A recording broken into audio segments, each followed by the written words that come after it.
Welcome to the Plant Free MD podcast with Dr. Anthony Chafee, where we discuss diet and nutrition and how this affects health and chronic disease, and show you how you can use this to optimize your health and happiness, both mentally and physically.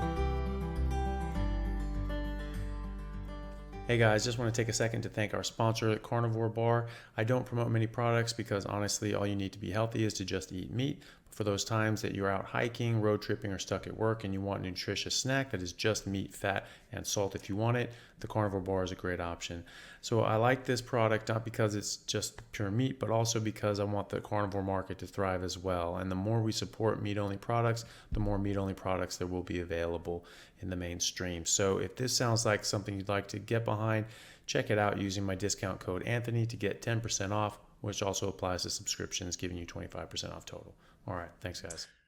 Hello, everyone. This is Dr. Anthony Chafee back with another podcast of the Plant Free MD. Today, I have a very special guest, someone I've been looking forward to speaking to for a while now, is Sally Norton, who is a very well-known expert in plant toxins, especially oxalates. Sally, thank you so much for joining me today. It's exciting to be with you. Looking forward to our conversation. Yeah, me too. Can you, for people that don't know who you are, aren't aware of your work, can you tell us a bit about yourself? Yeah, I've been interested in nutrition since I was like kindergartner. And in seventh grade, I decided I wanted to get a degree in nutrition because I realized that you could help people avoid cancer and heart disease and trauma and being a patient too much if they knew how to eat. Okay, that's cool. And so I've been into this a long time because now I'm a very old lady and was miseducated along the way and had to dig myself out of my own results that I got from adhering to an extremely healthy diet, just how I was taught to limit animal fats and butter and salt and, emphasize the vegetables. And I was a train wreck. And when I finally realized what I had done to myself, I was turning 50.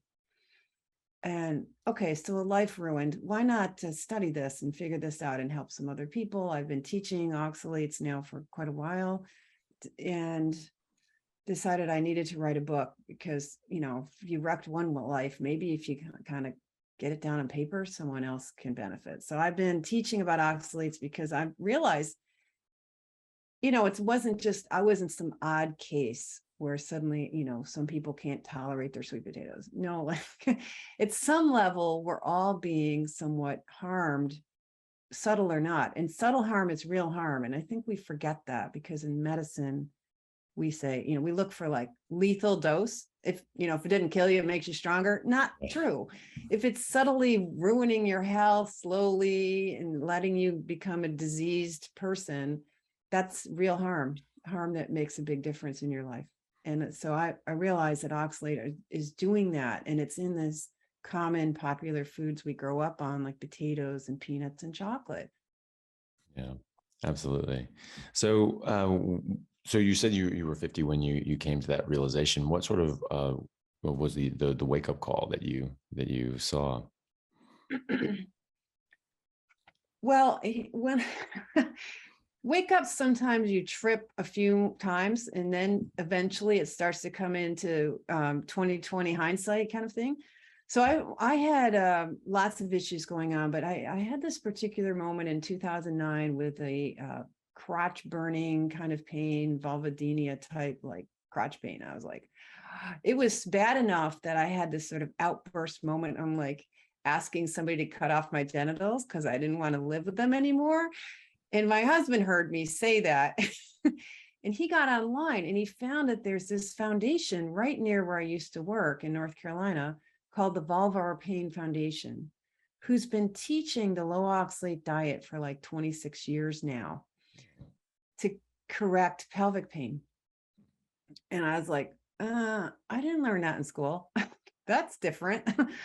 And I bought all their materials and sort of tried to do the diet more or less. I mean, I was quite aware of oxalates because in school we learned that it causes kidney stones. So I knew that kidney patients need the low oxalate diet, but even they resist the concept of that well-established reality. So I didn't stick with it, partially because I was still working and really quite fatigued mentally and physically. And I wrote research grants in public health and submitted them to the National Health Institute here in the US. And, really brain work. It's very tough to work 50 hours a week doing budgets and writing up research reports and submitting them and dealing with the online, it's very intense brain work. And I didn't have a lot of space to really focus on how to do this diet right and really the significance of it while I was working. And so I went back, I was addicted to sweet potatoes. Sweet potatoes were my carbohydrate of choice after I quit being a vegan and could no longer eat wheat and gluten and beans. So, vegans are very carb addicted types, and broken metabolism becomes carb addicted. Oxalate actually will create a situation where you kind of need carbs because it interferes with gluconeogenesis, and you have trouble maintaining glycogen, and you have trouble maintaining blood sugar when you're oxalate poisoned. So you kind of need carbs because you really don't feel good. You can get really fatiguey and brain foggy and crampy and hard to sleep because you're sugar deprived. I mean, low blood sugar is no safer than high blood sugar and no more pleasant. So I'm wandering around here a lot. I was living on sweet potatoes. And so I went back to them because with the low oxalate diet, it actually can make you feel worse sometimes. And you put the oxalates back in your diet, and that can sort of relieve those symptoms, which is completely confusing. We'll get into that. So I would go back to my sweet potatoes and eat them and be like, hey, I don't feel bad on them. It seems okay. And so I was like, oh, well, the oxalates in sweet potatoes aren't the oxalates that bother me. So I could have back my favorite addictive food, right? So I was playing that game that people do because I didn't understand it. It's not because I'm looking for an out or an excuse. It's because I didn't understand how the oxalate toxicity works, where by eating foods like sweet potatoes and Swiss chard and nuts and so on, you develop a bioaccumulation problem. We are building up a toxic store of oxalate in our tissues, thyroid glands, bone marrow, tendons, all over. And when you quit eating them, the body's like, oh, geez, it's about time. We can finally clean house. Like your body's been waiting for this moment when you quit eating all these high oxalate foods, and it starts breaking down the deposits, and you're refilling your bloodstream and your kidneys and your urine and your body with mobilized oxalic acid. So you retoxifying yourself in the release process. I mean, your body's digging up toxic stores like little waste barrels in your tissues and sending them out on the roadways, which is your arteries and veins and capillaries, so that the kidneys can clear it out of your system. So this is like having like radioactive dump trucks with not covers on them, like spilling crap everywhere. Like it can be very unpleasant, the whole process of this, what I call surgery without anesthetic, of getting rid of this toxic load that's been building up ever since your first peanut butter sandwich. Yeah. Yeah. And that's something that, people don't really realize that, these toxins do build up. So, well, you have it and it's just like your body clears it and gets rid of it, but it doesn't really, a lot of these things do build up. So where do these things go? Is all your tissue, or is there a certain tissue that they really go in and cause more of a problem? Well, we're talking about the oxalates that come from your diet, which is the majority of oxalates that are in your body. Your liver actually makes some oxalate. It's a breakdown of vitamin C. Excessive amounts of vitamin C become oxalate in the body, and certain amino acids can break down into oxalate in the liver. So when you're eating them, you're eating both oxalate in a form of a crystal, because plants turn oxalic acid, which is this parent compound, into calcium oxalate crystals for the many purposes for their own use. So you're eating crystals and you're eating oxalic acid. And the oxalic acid starts going into your bloodstream from the stomach and the upper intestines. So the circulatory system there is now picking up oxalate. That hepatic circulation delivers everything that you absorb from the digestive tract straight to the liver. And the liver is kind of this open tissue of sinusoids where all the cells are being completely flooded with the contents of the blood, which includes this oxalic acid. And the liver cells are great at defending themselves from the toxic effects. They can produce a lot of glutathione, and they spend a lot of energy. When your diet is high in oxalate, you just eaten a load of spinach, let's say, or a spinach smoothie or keto bread. Your liver is being flooded with this stuff that's really tough on the membranes and the mitochondria. And so it's busy making and using up glutathione, and you're actually wearing out your liver's detox capacity. It's having to just protect itself from that meal. And then 2 inches up the inferior vena cava, you got the heart. That's the next place where the oxalates go, right? Because this is just the way blood flows out of your stomach. From your stomach, it's moving to your liver, to your heart. Then it goes over to lungs to pick up oxygen and comes back to the heart, and then goes into general circulation. So all that vascular tissue, the endothelial lining of the vascular system, is being exposed to oxalic acid. In your heart, your liver, your heart, and your lungs, critical organs to survival, right? Really critical. Like if your heart, any of them stop, you're in big doo-doo. This is long before eventually the kidneys pick up oxalate and you pee out like 90% of it. So in the meantime, the body's got to like compensate for the fact that you can't leave this acid in your bloodstream because it's a chelator of calcium, magnesium, iron, you name it. But calcium and magnesium adore oxalic acid and vice versa. These are matches made in heaven. And post meals, you can have dips in your magnesium and calcium levels in the blood. Well, there's this little bundle of cells in the heart called the pacemaker. They don't like that. You're a neurologist, right?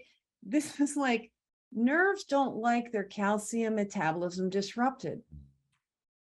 Oxalate's a great neurotoxin because it disrupts calcium handling in and around cells and other ions as well. Electrolytes and the management of electrolytes is critical to cell function. Inside a cell, we use calcium ions. They're called sparks, quarks, blurps, they got all these names for the endoplasmic reticulum stores calcium. In the mitochondria need calcium and do a little bit of calcium management and storage. They release little calcium ions to help the cell tell itself what to do. And the ions, these calcium molecules, are sort of the messenger that comes over to a certain part of the membrane and say, hey, do this for me, bring me some of this, do this for me. This is how the cell's managing its function, is with calcium ion communication. You add oxalic acid into a situation like that and you screw it all that up. You're basically kidnapping the messenger as he's trotting along from one kingdom to the next. You're just like wiping him out. It's like, kidnapping is not good in cell electrolyte management. So the pacemaker doesn't like it. The heart cells don't like it. No cell really likes their electrolytes being messed with, and that's what oxalate's doing. And so any cell, anywhere where we've got cells who are degenerating because they're just senile or because they've been injured by oxalate or something else. And this is the gross, catch-22. You injure oxalate, so oxalate can now stick to these cells because certain amino acids are very sticky to calcium, and calcium oxalate go together. And so oxalate can stick to membranes that aren't healthy. So whenever you've got inflammation, infection, cellular stress, cellular death, or regenerating cells, those tissues are sticky to oxalate. So the oxalate that's forming crystals starts sticking to certain cells or cell fragments. So we've got cells in a different state of disrepair. You get a non-living cellular material that has zero ability to defend itself. A really robust, healthy cell can sort of rebuff oxalate crystals and oxalate ions and kind of manage it and survive it. But degenerating, inflamed, and fragmented tissue is just a sitting duck. And if the local cells can't really contain it, you're going to attract immune activity and increase inflammation. And then that inflammation creates more of that kind of inflammatory state that makes those tissues more prone to oxalate accumulation. So we see oxalate accumulation in cells with lots of turnover, in anywhere where you've got lots of wear and tear, daily use, because then you've got cells constantly being recovered and so on, and wherever you've had infection or injury. So if you had like frostbite, good chances where you have frostbite, you've got oxalate crystals there collecting. Okay. And then we talked about sort of off camera, but we were talking sort of about the different ways that oxalates damage your body and can probably precipitate cancers and things like that as well. Can you go into a little bit about that, how it damages membranes and precipitates oncogenesis and things like that? Yeah, the oncogenesis is seen in breast cancer and what's the other cancer? Suddenly I'm forgetting, where they've actually documented both oxalic acid ions and oxalate crystals generating regressive breast cancer and another cancer. But the thing is about this is if we looked at all the cancers and all the tissues, I think we'd find similar outcomes. We just haven't done the work. So an ion or crystal of oxalate getting in the vicinity of a cell can cause the cell membrane to completely scramble its structure. So there's certain kinds of molecules that are on the inner leaflet normally that flip. The ceramide flips to the outer side of the membrane. And when they're facing the outside of the cell, the immune cells go, oh, damaged cell, let's take it away. And that process also increases free radicals in the cell. Of course, a mitochondria is a double membrane structure, and the same thing occurs with the mitochondria, where you get severe damage to mitochondria, the cystae flatten out, and the mitochondria start putting out more free radicals. And the more you get that oxidative stress, the more that breaks down more mitochondria. Like there's this vicious cycle of tissue damage creates inflammatory interest. In fact, they're called the danger associated or DAMPs, danger associated molecular whatevers, where the cell is leaking stuff like potassium ions. Right. Potassium belongs inside a cell. Sodium is supposed to be on the outside of the cell. When potassium's leaking from cells, that tells the immune system, oh, come get this problem. And so this is, inflammasome turned on. Oxalate's a great turner-oner of inflammasomes because it causes this leakiness. It causes increases in lactase dehydrogenase and other, and free radicals. It causes the cells to put out more osteopontin, which is, helps to lower crystallization and kidney stones. And the more you have kidney problems, the more, there's like all these layers of metabolic effects that you're having as you're stressing these tissues that when left to be chronic, because, hey, you're having potatoes, chocolate, nuts, and, spinach and Swiss chard and sweet potatoes multiple times a day, not just every week or every day, but like we're chronically exposing ourselves to plant toxins, particularly oxalate, because it turns out the foods that are high in oxalate have gotten more and more popular and available. Here in the US for the last 20 years, you cannot go out to a meal without being offered, would you like chips or fries or bakes with that? Like you've got to have potatoes at every meal. And now spinach is everywhere because, of course, you get to have your chocolate if you eat your spinach, or that's how we raise our kids. If you eat your vegetables, you can have this dessert. And nowadays, chocolate, which is very high in bioavailable oxalate, every single ice cream flavor has got some form of chocolate or nuts in it or both. And this is becoming true for treats in general, that chocolates and nuts are everywhere because they're both supposedly healthy. So you can feel good about your sugar and addiction. So I'm like all over the map here, but basically cells in your tissues are under a fair amount of energetic oxidative stress that's not only disrupting electrolytes in cells, it's causing energy dysmetabolism where the cells are actually underpowered for energy. That's really a bad thing. And it's also causing a certain form of malnutrition and deficiency. It's adding up to tissue damage and processes of disease that take a long time to really develop and manifest because the body is prioritizing your electrolytes in the blood, and prioritizing healthy blood, doing its best to kind of manage things in the background. And in that management, it does require the body to pull oxalate out of the blood to protect the vital organs. And it does have to sequester and hold on to this after meals that are pretty significant in oxalate. It only takes like 1.5 ounces of chocolate to create a big surge in oxalate in the body. So it doesn't take giant amounts of these foods necessarily. Yeah. And normally people that are eating chocolate aren't eating an ounce. They're eating like, pounds of this stuff.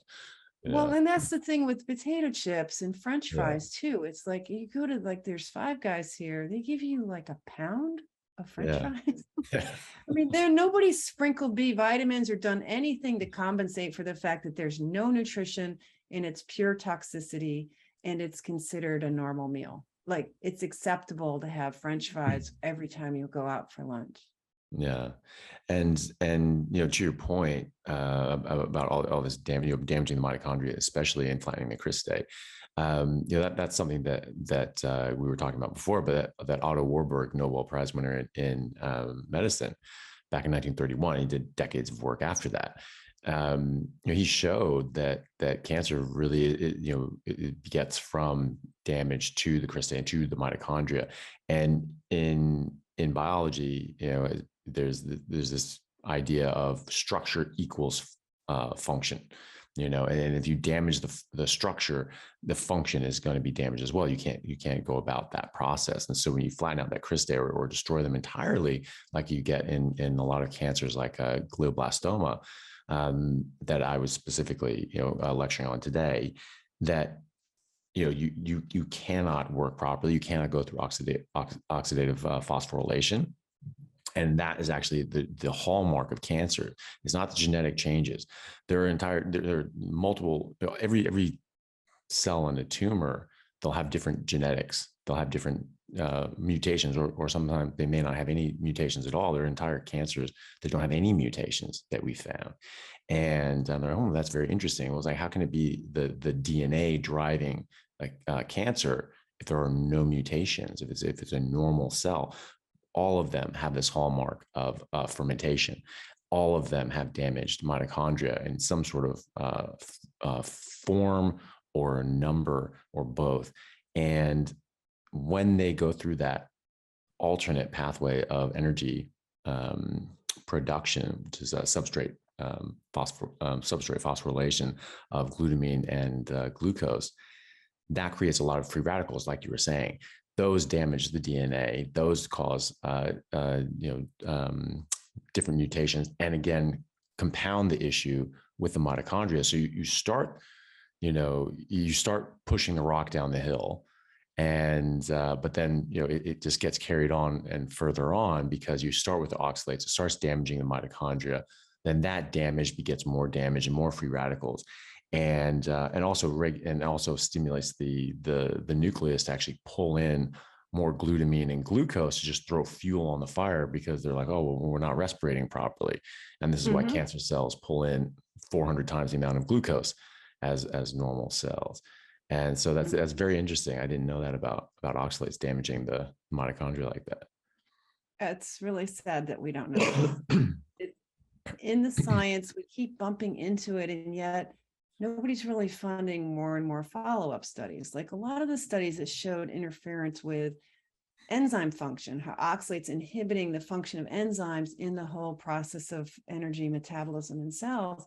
A lot of the studies were done in the 70s and the 60s, and really not pulling it forward into modern science.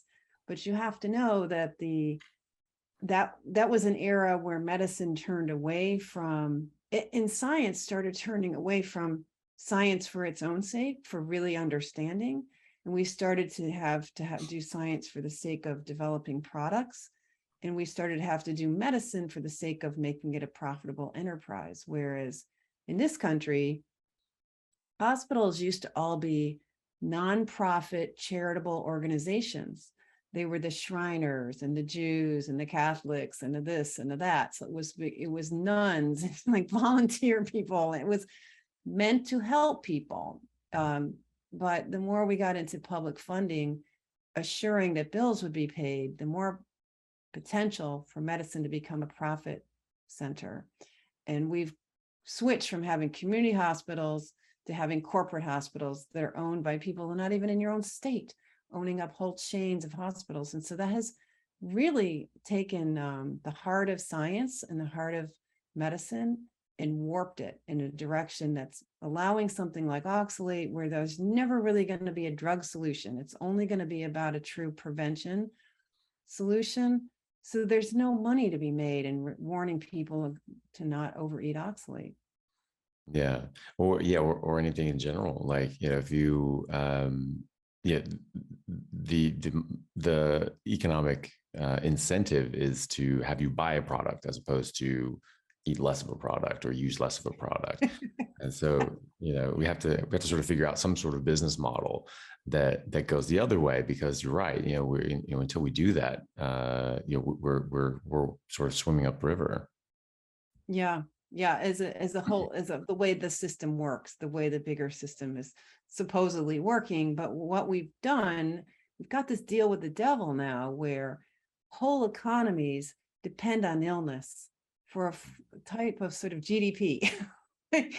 That's not a sustainable model, to have people get sicker and sicker, younger and younger, on more drugs.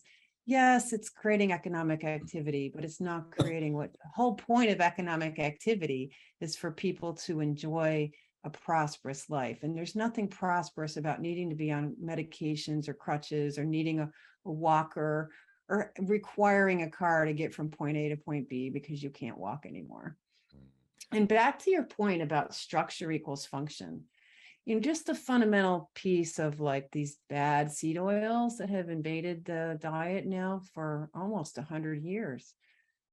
Those seed oils that create elongated fatty acids and warped fatty acids and the wrong shape in your membranes, that structural change to the cell membranes makes the active proteins that reside in the membranes that do all the work not function properly, because the proteins and membranes depend on the right shaped fats and membranes, and the idea that saturated fat is bad and polyunsaturated is good just makes zero sense. You put unstable fats that can become warped toxic fats versus stable fats that are hard to damage, which are the saturated fats. Like, fundamentally, where did we get these ideas?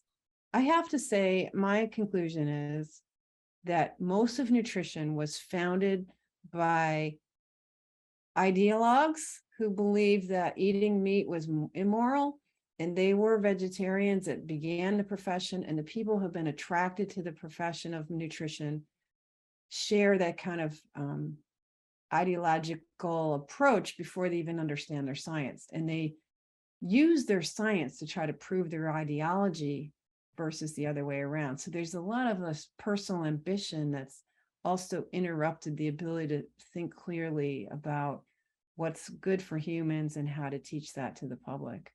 Yeah. And unfortunately, we see a lot of that sort of research coming out of places like Loma Linda and Harvard. They certainly have an ideological bent where that comes from. Obviously Loma Linda comes from the Seventh-day Adventists. They've been banging that drum since the 1800s. They say this is like, well, lust is a sin. And so, eating meat makes you more lustful. So obviously that's bad. And they've just stuck with it. And, at least they're consistent, you have to give them that. Well, and the irony of that is that's the justification for developing this whole processed food industry that we've been hook, line, and sinker falling for 100 years. Yeah. And and it's bad. I don't know where the Harvard people got their sort of ideological bent, but they certainly seem to like to put out a lot of stuff, in that sort of vegan direction. I don't know where that's driven from. Maybe you have some insights on that. I really, while he's still alive, we should find ways to find out from Colin Campbell and Walter Willett and these major figures in the Ivy League. I went to Cornell, had my own vegan professor. And well, I don't know. I don't know where they got this idea from and why they're sticking to it regardless of the facts. Yeah, that's funny. Yeah, I often wonder, like, after I took my MCATs, I just got some like letters from different like grad school programs. Just you know, it was, I did quite well, and so they were like, "Hey, why don't you come do this?" And so I got an offer to do a master's in nutrition from Columbia, and I was thinking about it because I always was really interested in nutrition. I always really liked nutrition, and you know, just from my own knowledge, but also my own performance as an athlete.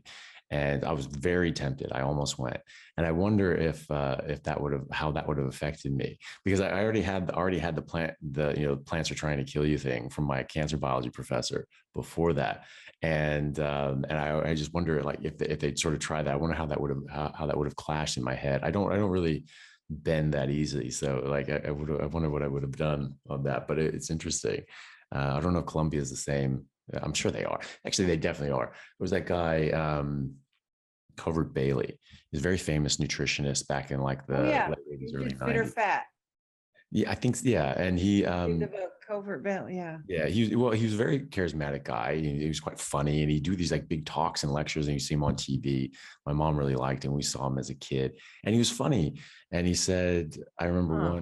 one thing that stuck with me was that he said, you know, it's like, you know, all my degrees and all my research and everything I've done, I can culminate in just 3 words: don't eat fat. And everyone started laughing and all Yeah. that sort of nonsense. Yeah. And I remember I actually, believed him too. yeah, yeah. And Believe- he was from Columbia.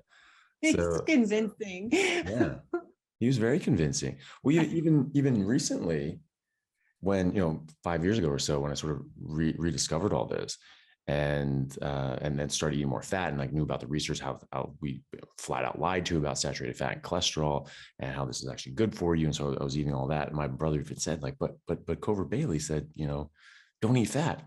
And I was just like, well, that was 30 years ago. And people get it wrong. Like time marches on, and he was doing the best he could at the time with the information available, but unfortunately, it was flawed. And I don't know. That's exactly the message that Cornell left me with. When I finished my degree at Cornell, fat was causing all diseases, every disease, cancer, heart disease. That was the answer that I got from my time at Cornell. It's like, that's really what I was taught. Yeah. It's shocking. It makes no sense, really. And that's the sad part about my degree, my studies in the Ivy League in nutrition, is that I really didn't get a chance to spend time with primary research and spend more time thinking about the meaning of what is our state of knowledge with cell biochemistry. It was really like they were telling us their pre-digested conclusions. Like one professor said to me straight up, said to us, a big classroom of people, I'm not sure which class it was, but he said that sugar is benign except for dental caries. I'm like, woohoo, I can have all the jam I want on my bagels as much as I want. As long as I don't put butter on my bagels, I just put blueberry jam on it. I'm cool, right? That's the kind of thinking I came away with from going to Ivy League school for nutrition. Like, wow. Yeah. And I wonder what if he was on payroll for like Nestle or something like that. He was. Well, that's the thing. I mean, we have been letting industry affect our academia to the point where we celebrate it as private-public partnerships. Yeah. And anytime you have those sorts of conflicts, first of all, you have to admit them and display them, and a lot of people don't, and that's been a large problem, especially with the sugar shills like Ansel Keys, and then multiple other people around the throughout history. They never disclosed that they were on the payroll for these guys, and the sugar companies were funding their research. There was Harvard just got under the microscope or under the magnifying glass in the last year or so, because their professors at the medical school were so conflicted. They had so many ties to so many pharmaceutical companies, and so and it sort of played out because a first or second year medical student at Harvard just asked a simple question. They were teaching about statins, and basically just how these are just most glorious things that have ever been created. and they just can do no harm. They just give all good. It's just this like the elixir of life, come to earth. Bless you. And this girl says like, okay, well, so what are some of the side effects of statins?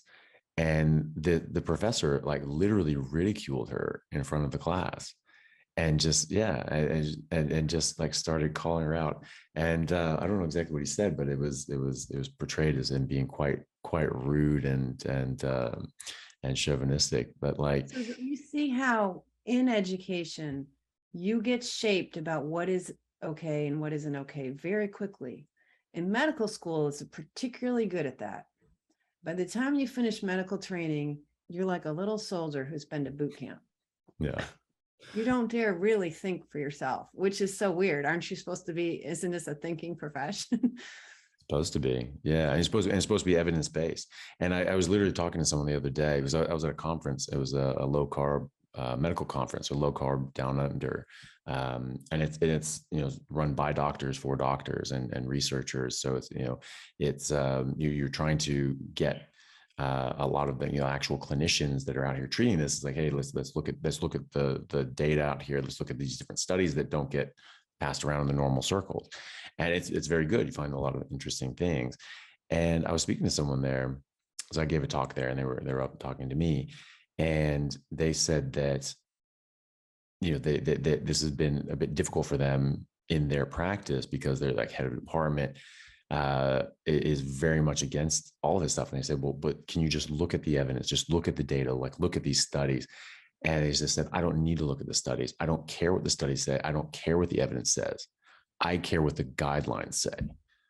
I was like, okay, well, you're a good little, and that'll hold up real well in the Nuremberg trials. It did before, it's just like, well, this is just what we're told to do. This is just what we have to do. It doesn't matter if it's true or not.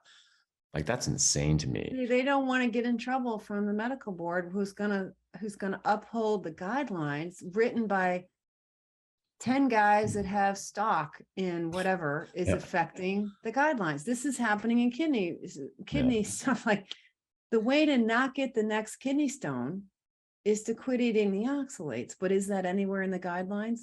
No. No. And it's quite funny that Harvard professor that ridiculed the girl, that's how it came to light, because some people found that quite suspicious. And so they looked in his background, and he was basically on the board of like 17 different like pharmaceutical places and like all these different places that made statins and things like that. So this guy was just that's the kind of guy who gets on these committees that creates the guidelines that shape how doctors think and act and behave with their patients. The options you get as a patient from your doctor are formed from these protocols that are written by guys who have all this stock and all these strings to industrial, to profit centers of some form or another. Yeah, absolutely. And then they're the ones teaching the future generations of doctors as well, and cookie cutter stamping them out to think the exact same way. I think that I was protected by that. I went to medical school a little older and a little more jaded and cynical, I guess.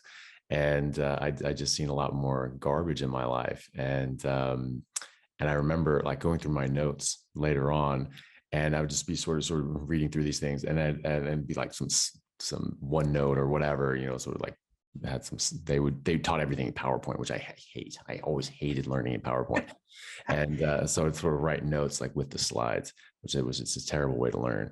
And I didn't even like remember, I couldn't like remember all the lectures with the slides, because it's just not a great way of retaining like all my handwritten notes. Like, go back to like my undergrad, like I'll read that, I remember that now. It's like it all comes back. But these stupid PowerPoint slides, I couldn't even remember them at the end of the term. And so I remember reading through these things. I'm like, this is crazy. This is such a dumb way to learn. I don't even remember learning this. I don't remember writing this. But then I would know that it was me, because I would write some like smart ass remark, like, well, this is stupid. This guy doesn't know what he's talking about. Here's why. Like, look this up. Prove this guy wrong. All these sorts of things. So I was always, I was always a bit cynical. And so I think that protected me a little bit, because people just, it's just like, well, this is what it said in the book, and so this is what it is. This is what it has to be, and that can get you in a lot of trouble. Yes, yes, and And so, patients are getting very frustrated with their doctors because if patients come with something that isn't just a drug answer or, oh, we can snip it here or clip it there, the patients walk away with really, well, now what do I do? Do I find a different doctor? And you spend a lot of time hunting for some input that's helpful. Yeah. And yeah, they do. And then, but I mean, I think that's why, platforms like this and mediums like this have been becoming so popular because, yeah, well, they're going to the doctor and like, you went to, you got an Ivy League degree in nutrition. And then because of what you were eating, you were getting sick and you were in pain. And so people are seeing that. They're like, well, I'm doing what I'm supposed to do and I'm getting hurt. Like this can't be the way. And which sort of, brings me to another thought, like, how much of your degree in nutrition do you now find very problematic? Is there anything you can still use besides like the basic biochemistry of it?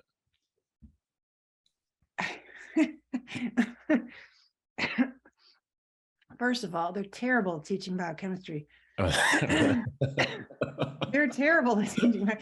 I had to take an auto tutorial biochemistry class, which just means you don't have a professor. You read the book and they give you a stack of problem sets to do, but you don't really know, and the answers are there. You don't really know what you're doing. Like all I could do is like look at the answers and put the answers over on the sheet.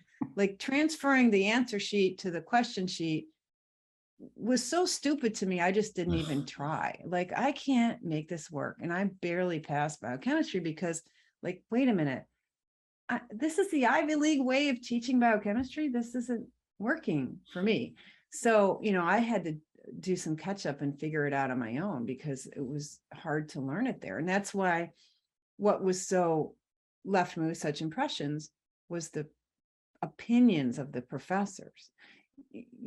I spent more time in the library studying the literature for my sex ed class when I was writing my term paper on, the question that I was given for my term paper in sex ed class was, does taking oral contraceptives cause cancer? And I studied hard. I looked hard and I really got an A+ on that paper because I really enjoy studying the literature and figuring out what they're trying to say and seeing the different, it took a lot of digging to come up with the right answer that, yes, if you're on them for more than 7 years, yes, they cause lots of problems. But the short-term studies don't show that. And they also don't control for, age of menarche. And like, there's so many, you can see how weak the science really is if you get a chance to see it firsthand. But at Cornell, we didn't get, from a nutrition point of view, we didn't get anything firsthand. We didn't get to go to primary sources and understand how the research is done. I didn't even understand when I went to lab classes, you have to take foods lab and then foods too, you're like, do things like measure the energy in a hamburger. Like you figure out how you get it. They bring you a Big Mac, you slice it off, you autoclave it, you dehydrate it, you do this and that, and then you run it through this. So you kind of get a sense of what's involved in a lab, and then you write these reports. And I never understood really that writing our reports was not just busy work. It was a chance to learn how you structure a research report that becomes a published article.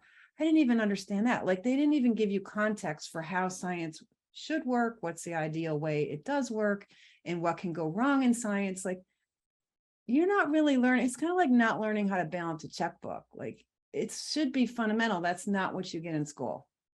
Yeah. Well, that's unfortunate, and especially in the realm of nutrition, because there's been so much misinformation, and it changes every year almost, but it's certainly changed every decade. And the whole sort of the fat being the evil of all evils is just phenomenal to me. And and talking to people that are going through nutrition courses now, I think they're even pushing even harder on the whole plant-based vegan angle on things. And people ask me, I was like, do you know of a nutrition place that's not just going to push that? I'm like, I have no idea. Is there anyone teaching nutrition properly these days, or is it still just going down the wrong direction? Yeah, I don't pay a lot of attention to it, but I always, when people come to me and tell me, what should I do to get a career in doing things like what you're doing, Sally, with nutrition education and so on, and I say, do get a conventional degree.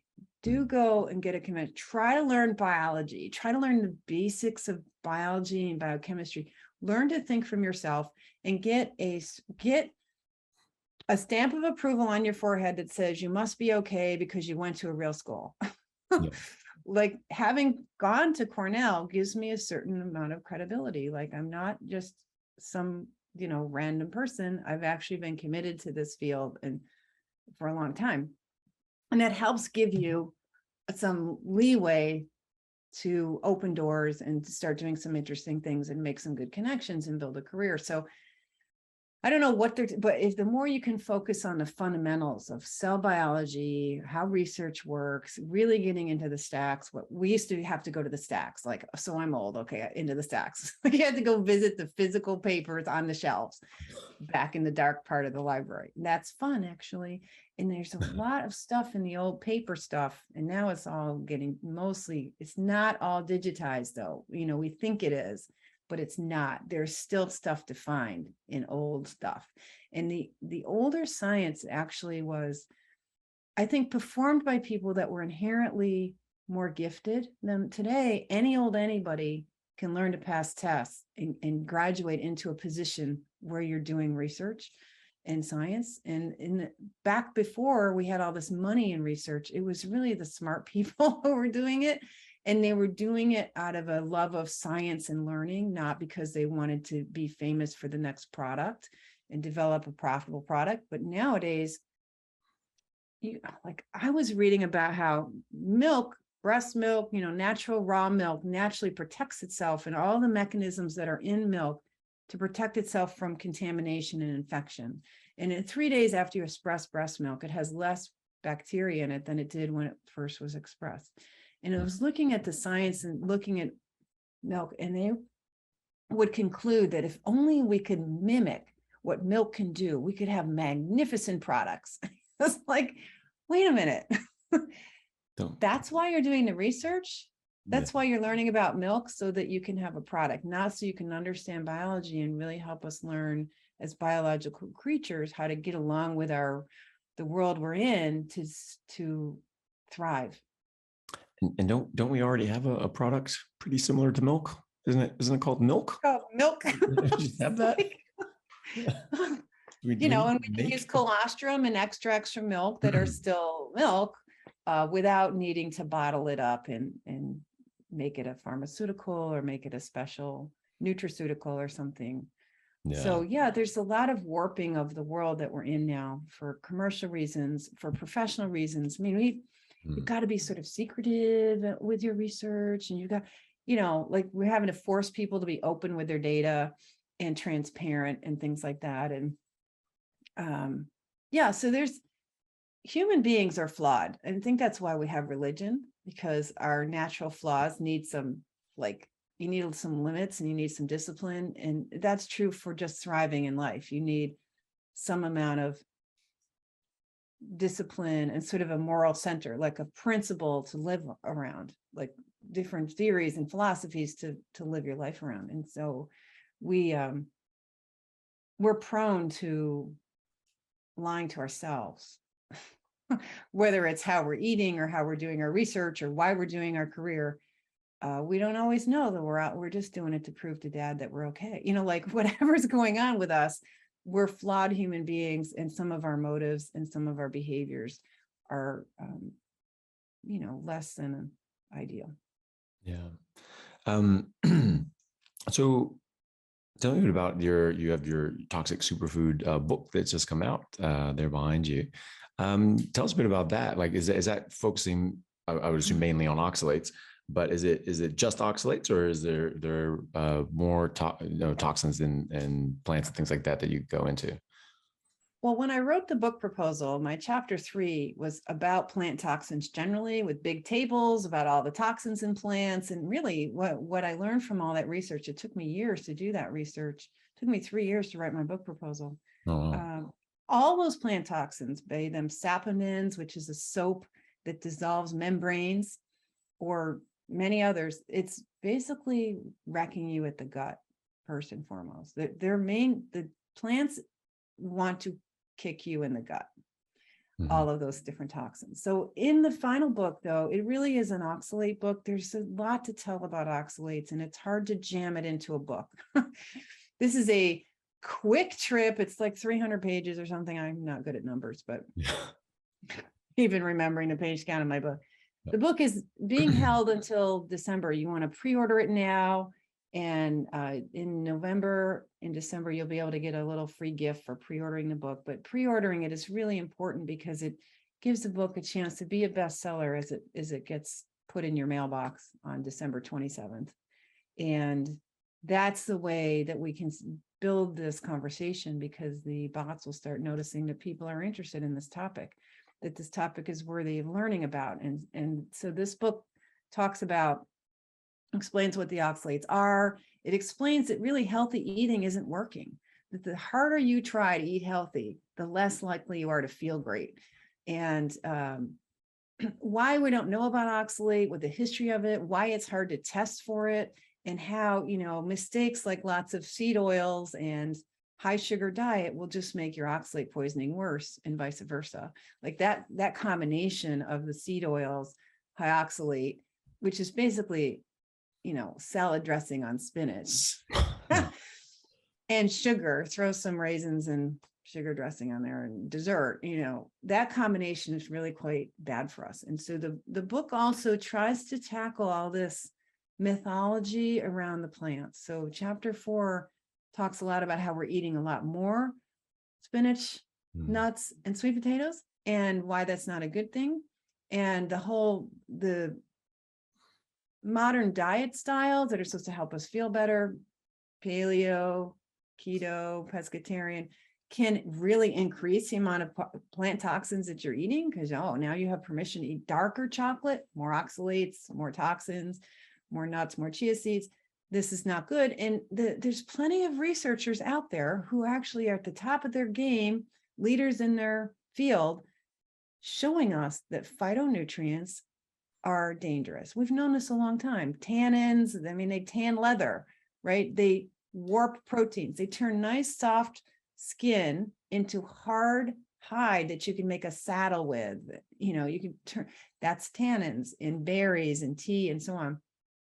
These things, it's clear that they're not, the body's trying to avoid these toxins called phytonutrients, phytotoxins in my view. So I get into that a bit to kind of help people get over the plant-based mindset.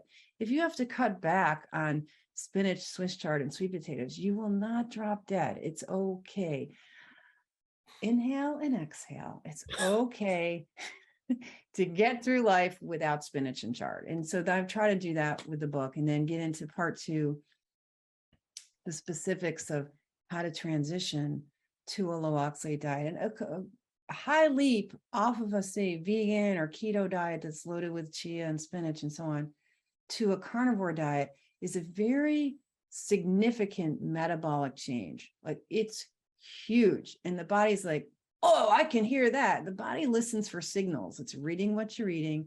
It's listening for what's going on. It's like, oh, finally, no oxalate. It only takes about a week for the cells to change their proteins in their membranes and what their main activity is. If they've been in this sequestration mode and managing oxalate toxicity, and then you stop eating, it only takes 3 to 5 days for the cells to start changing their mind. Oh, okay.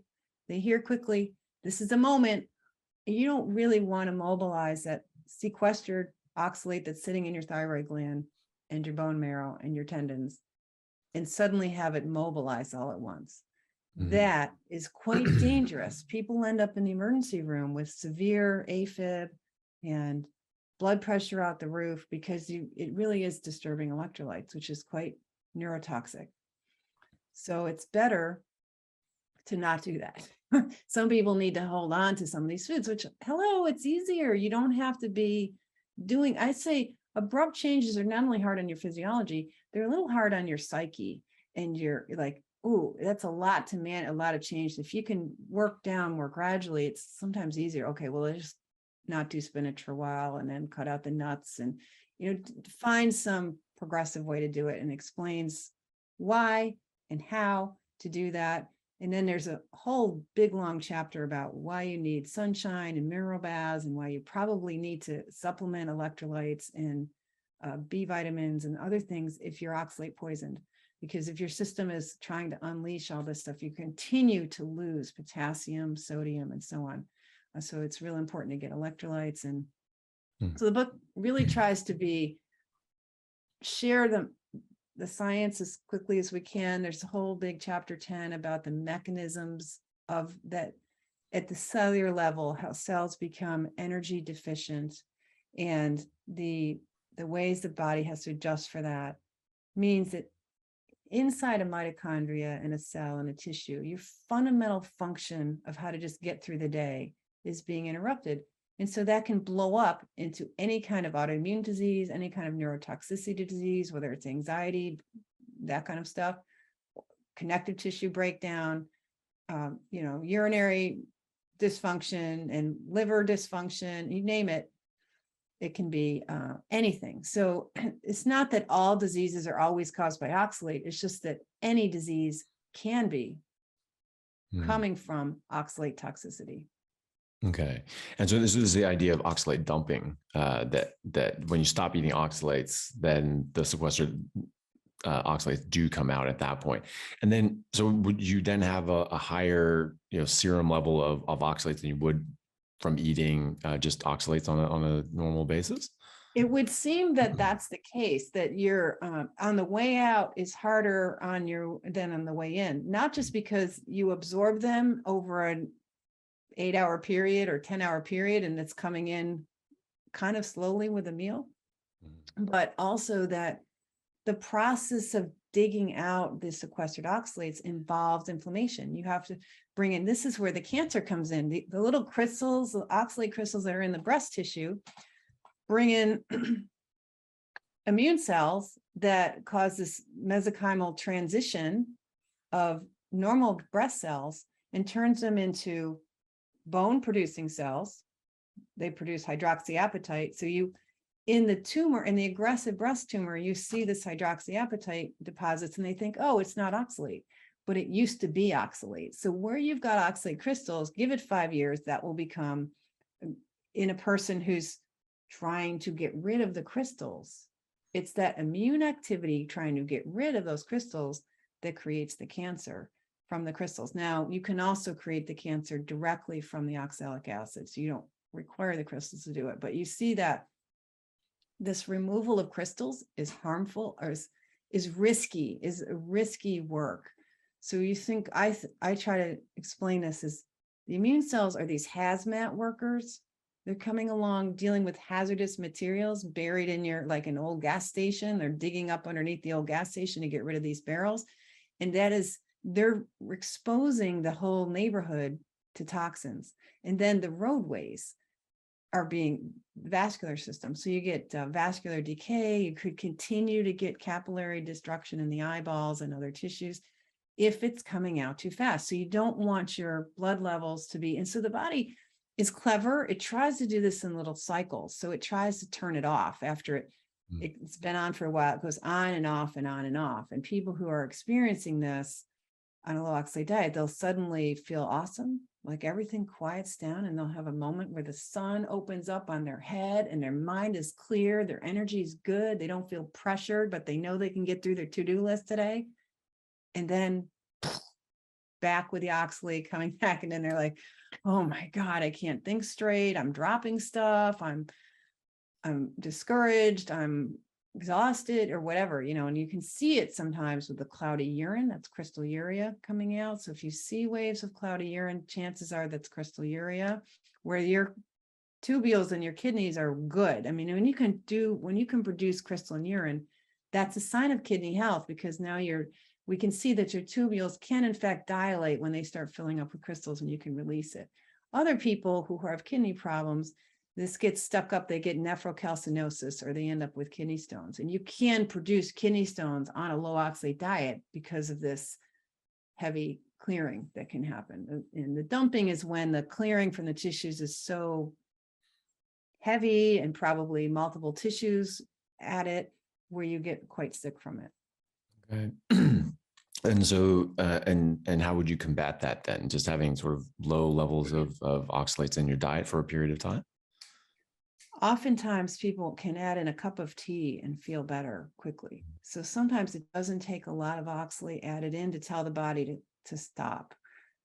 Because if you're already high in the blood levels and it's going up higher, that might be enough to just tell the body to turn it off. But it tells me that tissues along the GI tract from your mouth all the way down, we know they're sensing things. That's why you can taste in the tongue. You know, consciously you're sensing flavor in the mouth, but at an unconscious, more chemical level throughout the GI tract, it's sort of interpreting what's there. And so something in the gut is saying, hey, we're back into spring and summer again, guys. We can't do this winter clearing. I think of clearing as the winter diet because in most places around the globe, you wouldn't be eating oxalates in wintertime. You'd be surviving on antelope and bear meat and whatever, right? You'd be in a carnivore diet in the winter. So the body knows when you've switched from winter to spring again and you're eating, and it knows how to, oh, okay, well, we'll wait till next winter. And then we wouldn't have this oxalate accumulation if we had that sort of seasonal diet where you were carnivore a couple of months or more every year. You could kind of clear out last year's vegetable toxins a little bit. So yeah, adding back in, I have a whole chart that's also in the book of how to dose oxalate. So if you need 20 milligrams of oxalate, 30 or 50, you can use this chart to know, oh, actually half cup of beets with this dinner might be a good idea.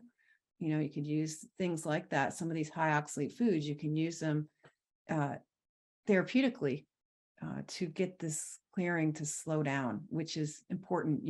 It's better to leave it in the tissues than to have too much of it moving around. Okay. And it's going to take 10 years anyway to clean out tissues. There's a lot of oxalate sitting in your bones, a lot. And you're just not going to get it out fast. There's no point in rushing through it. Like, you're not going to become perfect by poisoning yourself first. Like, let the body do it slowly and feel comfortable with adding in a few bites of sweet potatoes or a cup of tea or something with oxalates in that, just to save your butt, really to not produce the breast cancer. But people who do get breast cancer on the low oxalate diet usually recover pretty well, but they usually need treatment. They usually have to go through that. Yeah. But it does happen. So then taking in oxalates, enterically like that will raise your oxalate level to a certain point, and that will suppress the release of it. So is that why that's cyclical? Your body releases enough and it gets up to a certain serum point, and that will in turn suppress itself? Is that sort of what's going on there?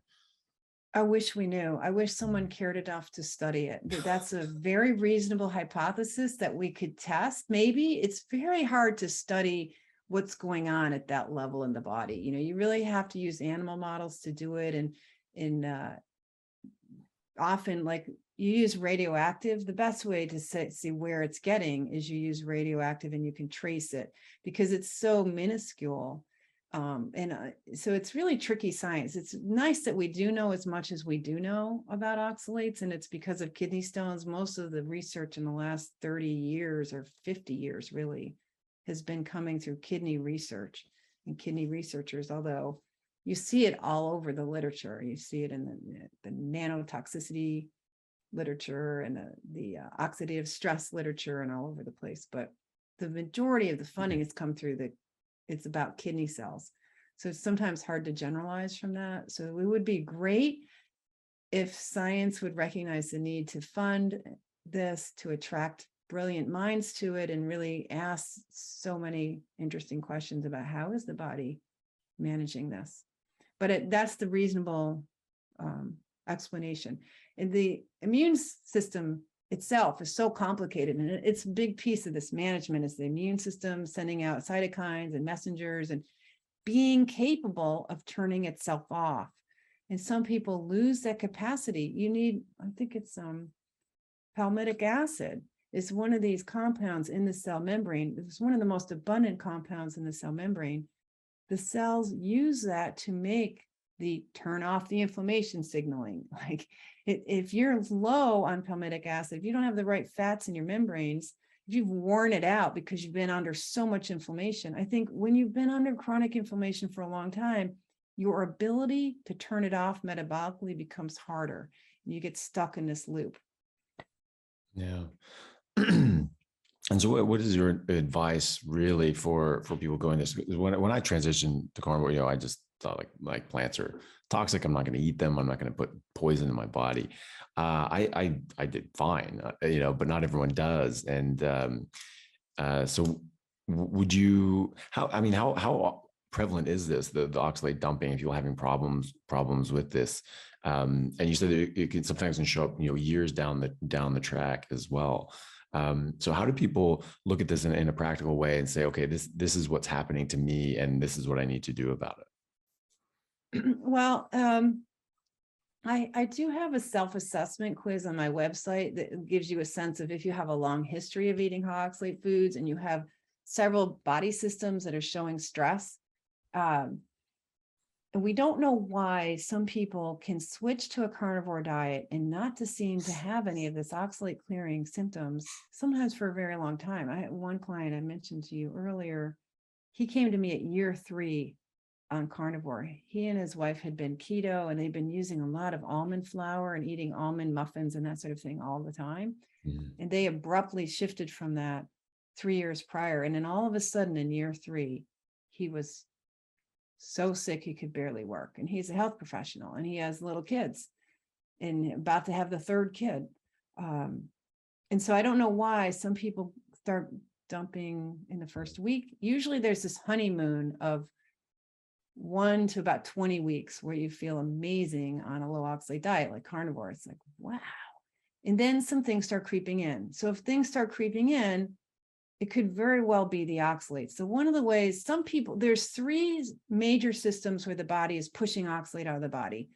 The urine being the principal one that everybody knows about, right? So you can see it in nighttime urination because it's so much oxalate coming through, it's irritating your bladder and you can't hold your urine anymore. Any kind of leaking or the crystalline urine or burning urine, any kind of bladder unhappiness could be oxalate dumping. Colon has excretors that turn on when your system is acidic and high in oxalate and the kidneys are stressed, you get colon clearing. So if you get burning rectum, burning stools, crystally stools, sometimes you can see and feel the crystals, hemorrhoids, irritation, constipation, diarrhea, those are all happening because the nerves and the muscles oxalates passing through past these muscles and nerves that control the rectum and the colon. And so they'll get dysfunctional, and you'll either get what feels like intestinal obstruction where you can't poop at all, or you get this, what feels like a stomach bug where you've got chronic diarrhea. Those can both be signs of oxalate clearing. And then the third place there's more than 3. There's the skin. Some people get these rashes and boils, and some people shed this white dust, like they feel like they're snowing. That can all be oxalate pushing out the skin. That's fantastic because that means the body's pushing it out without stressing the vascular system. You can just use skin that's naturally meant to be renewable resource and get rid of it that way. I wasn't really good at that. I just had peeling feet. If you have peeling skin, if you get bouts of little gout, that's oxalate clearing. If you get eye issues, if you wake up with crud in the eyes that's sticking shut, or you get crystal or grit on the side of your face, or you get watery or dry eyes, that can be a sign. If you get tartar on the teeth, the saliva concentrates oxalate from the blood about 10 to 40, 30 times the amount in the blood. So you tend to get more tartar. You can check the backs of your teeth every morning. If you're getting a lot of tartar, that could mean that your oxalate levels have been higher recently or last night. Overnight is when you do a lot of this repair work. So you're likely to get symptoms at bedtime and overnight, and sometimes wake up feeling exhausted, like you didn't sleep well because you were busy being toxic all night. And if you wake up with sick or circadian symptoms, that's also a sign. Okay. And then what's the best approach for that? What would you recommend people do in those circumstances? Well, start taking calcium citrate at bedtime and maybe magnesium citrate as well, depending on your bowel function, to give your body what it needs to release oxalate.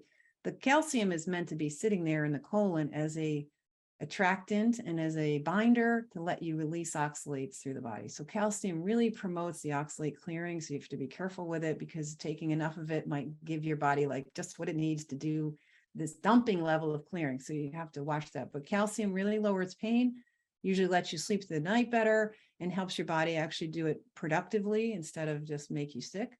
Potassium and salt are really helpful too, because you're spilling them a lot. The kidneys, when you're high oxalate, the kidneys don't retain salt that well, and the tissues seem to lose potassium with all this inflammation that's going on. So replacing all those electrolytes, especially you can take your potassium with calcium, that produces greater tolerance with the stomach irritation. Some people are a little sensitive to calcium or potassium citrate, but taking it with the calcium makes it easier to take. So those are good things to do. And then have a cup of tea, have some oxalates to tell the body, just chill, quit with the clearing.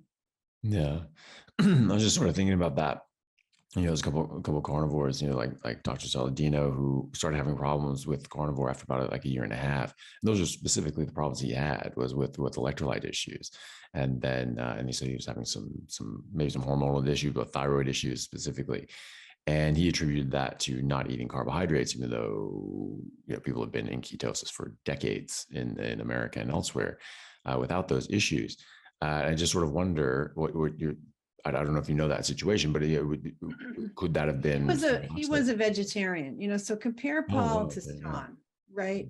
Sean has never been a healthy vegetarian. No. He does great for years, slamming himself with exercise and steak. Paul, former vegetarian, has a lot more oxalate poisoning going on. He also has what I have, which is some kind of broken metabolism that makes it impossible to stay keto all the time.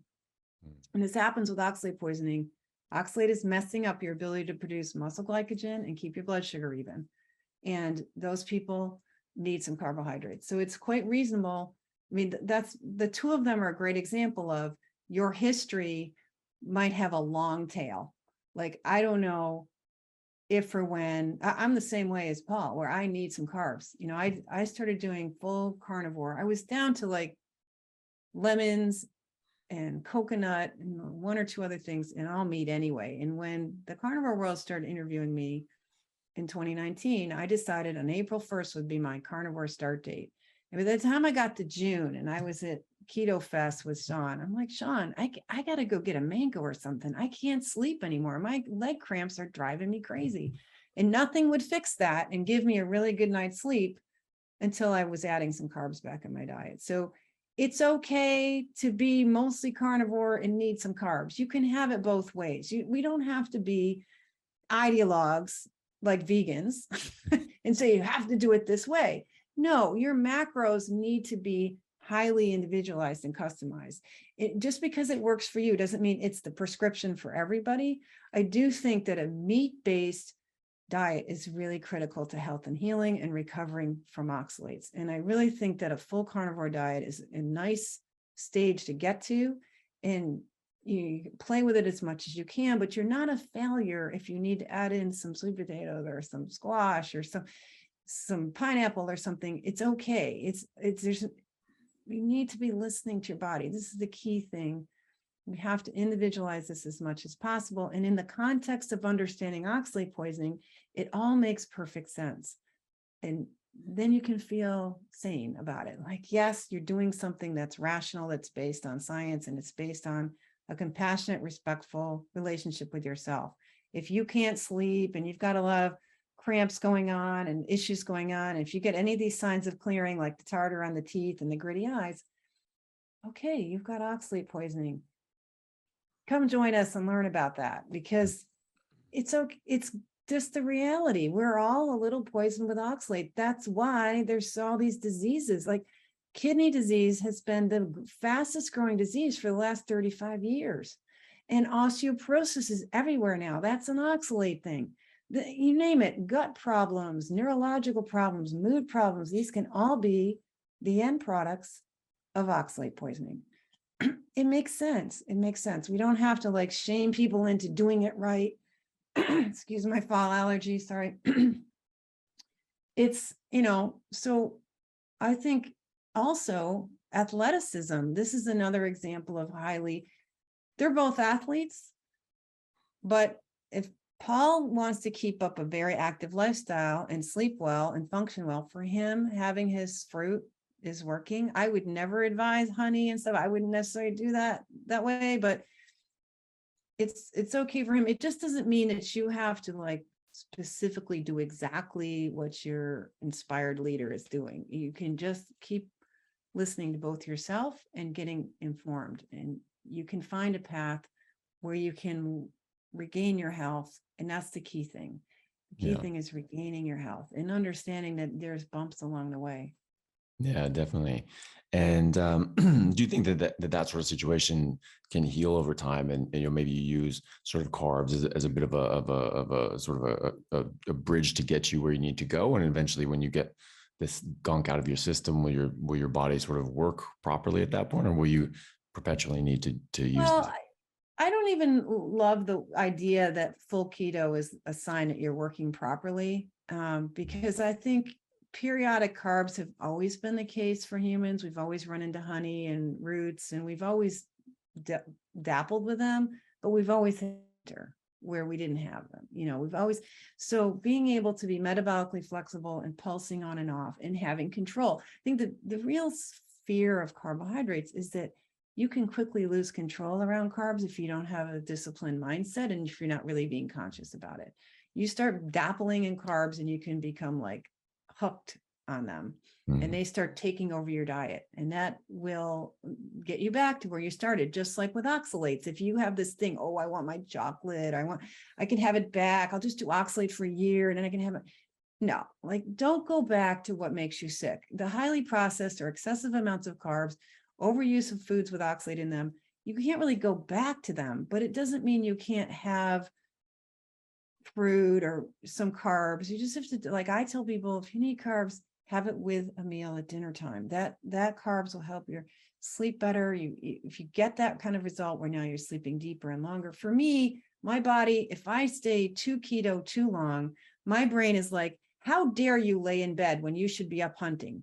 Like my body will not sleep if I'm depleted with carbs. When I'll ever be, quote, cured of that abnormal thing, I don't know. I'm not going to worry about it. I'm going to continue to want to minimize carbs, but feel comfortable and not guilty for needing to eat them or even wanting to have them, but having that discipline.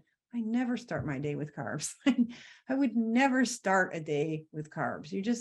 If I wake up from a carb hangover that says I got to have more carbs today, I mean, like, hello, that's silliness. I can parent myself beyond that. Oh, I want carbs. No, you don't. You really just want a can of sardines. That's what you really want.